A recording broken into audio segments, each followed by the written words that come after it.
नमस्ते दोस्तों, मैं doctor Amit Thakur ji, regards from Manipal hospital Baner Pune. I head the neurosurgery department here. तो आज दोस्तों जानेंगे एपिलेप्सी या अपस्मा या मिर्गी के बारे में जो मिथ्स है और एक्चुअल फैक्ट्स क्या है। So myths and facts about epilepsy. तो जैसा कि हम सब जानते हैं, एपिलेप्सी एक कॉमन बीमारी है और एक ब्रेन रिलेटेड डिसऑर्डर है। तो लोगों में ये अंधश्रद्धा है कि ये एक दैवी बीमारी है या कोई श्राप है या तो किसी के शरीर में कोई देवी का आना होता है। But actual fact it is a brain related disorder. ऐसा कुछ भी नहीं रहता कि इसमें किसी पेशेंट को किसी ने पजेस किया हो। Actually it is related to the impulses of electrical activity inside the brain. मतलब ब्रेन में बहुत सारे अनगिनत और अनकंट्रोल इलेक्ट्रिकल डिस्चार्जेस जनरेट होने की वजह से किसी को भी मिर्गी की बीमारी होती है और ये दवाइयों से कंट्रोल की जा सकती है।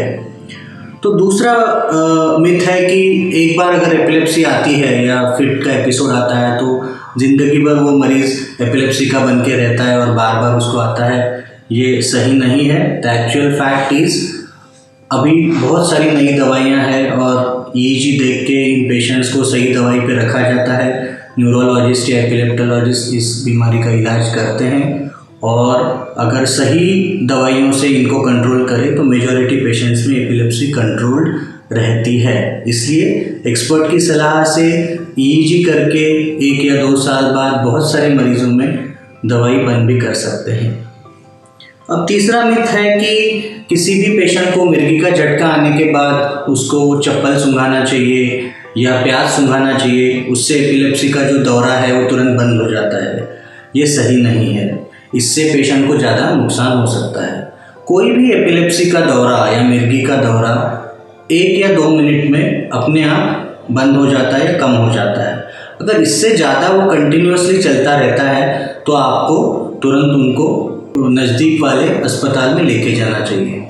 पेशेंट को एक करवट पे करना, उसका एयरवे ऑब्स्ट्रक्ट ना होने देना, कोई पिलो है तो उसको निकालना, ये फर्स्ट एड होता है एपिलेप्सी का, ना कि कोई प्याज या चप्पल सूंघाना। अभी अगला मिथ ये है कि एपिलेप्सी वाले जो पेशेंट्स हैं उनका आईक्यू बहुत कम रहता है या मेंटली रिटार्डेड रहता है, जबकि ये गलत है। The actual fact is many of these patients can be as normal as all of us. वो अपने जैसे ही बुद्धिजीवी रह सकते हैं।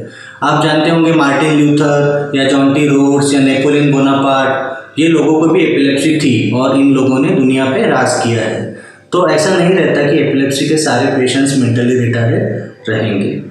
अभी नेक्स्ट है कि एपिलेप्सी बहुत रेयर बीमारी है, कभी कभी देखने को मिलती है, ऐसा नहीं है। हमारे क्लिनिकल प्रैक्टिस में हम एपिलेप्सी को बहुत बार देखते हैं। 100 में से 1 आदमी को एपिलेप्सी का बीमारी होता है।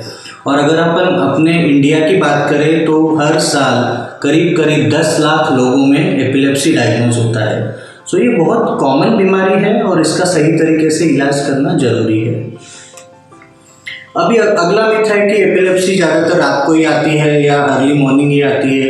ऐसा नहीं है। Depends upon the type of epilepsy. ये दिन में भी आ सकती है, रात में भी आ सकती है। ज़्यादातर मरीजों में ये दिन में आती है। एपिलेप्सी का टाइप क्या है, वो कहाँ से ओरिजिनेट हो रही है, इसके ऊपर ये निर्भर करता है कि ये दिन के कौन से समय में आएगी। अगला मिथ ये है कि अगर किसी को भी एपिलेप्सी का बीमारी है तो उनको बच्चों में भी ये ट्रांसमिट होगा या समझो माँ को है तो उसके सारे बच्चों में एपिलेप्सी रहेगा ही। ये भी एक मिथ है। द एक्चुअल फैक्ट इज सिर्फ 1% लोगों में एपिलेप्सी जेनेटिक होती है जो उनके बच्चों में या नेक्स्ट जनरेशन्स में ट्रांसमिट होगी। 99% ऑफ पेशेंट्स में अगर किसी को एपिलेप्सी है तो उनके बच्चों को एपिलेप्सी नहीं होगी। अगला मिथ बहुत कॉमन है कि एपिलेप्सी कंटेजियस है, जो कि बिल्कुल ही गलत है। ये एक ब्रेन रिलेटेड बीमारी है और वो छूने से या एक साथ रहने से नहीं फैलती और इसका इलाज दवाइयों से है। आखिरी मिथ मैं बोलूँगा कि एपिलेप्सी सिर्फ दवाइयों से कंट्रोल होती है और हमेशा दवाइयाँ खानी पड़ती है। ऐसा नहीं है। द फैक्ट इज़ अभी टेक्नोलॉजी बहुत एडवांस हो गई है। 1/3 ऑफ पेशेंट्स ऑफ एपिलेप्सी, जो 1/3 लोगों में एपिलेप्सी जो दवाइयों से कंट्रोल नहीं होती, जिनको हम मेडिकली रिफ्रैक्टरी एपिलेप्सी बोलते हैं, ऐसे पेशेंट्स में हम ये फाइंड आउट कर सकते हैं कि ये दवाइयों से कंट्रोल क्यों नहीं हो रही है। Where is the origin of these seizures, इनका उगम बिंदु क्या है, या एपिलेप्सी ऑनसेट जोन क्या है। अगर कुछ टेस्ट करके, जैसे वीडियो ईजी है, एपिलेप्सी प्रोटोकॉल एमआरआई है, ये उगम बिंदु अपने को मिलता है तो इनको सर्जरी से भी पूरी तरह से ठीक किया जा सकता है। सो एपिलेप्सी सर्जरी का ऑप्शन भी अवेलेबल है, लेकिन सिर्फ 30% of population of epilepsy patients में ये ऑप्शन जनरली वर्क करता है, 30 to 40% मैं बोलूँगा। और जिन पेशेंट्स को दवाइयों से पूरी तरह से कंट्रोल नहीं हो रहा है, ऐसे पेशेंट्स को फिर कॉम्प्रिहेंसिव एपिलेप्सी प्रोग्राम में हमें भेजना चाहिए। तो ये रहा आज एपिलेप्सी के बारे में मिथ्स एंड फैक्ट्स के बारे में हमने जाना। Thank you so much.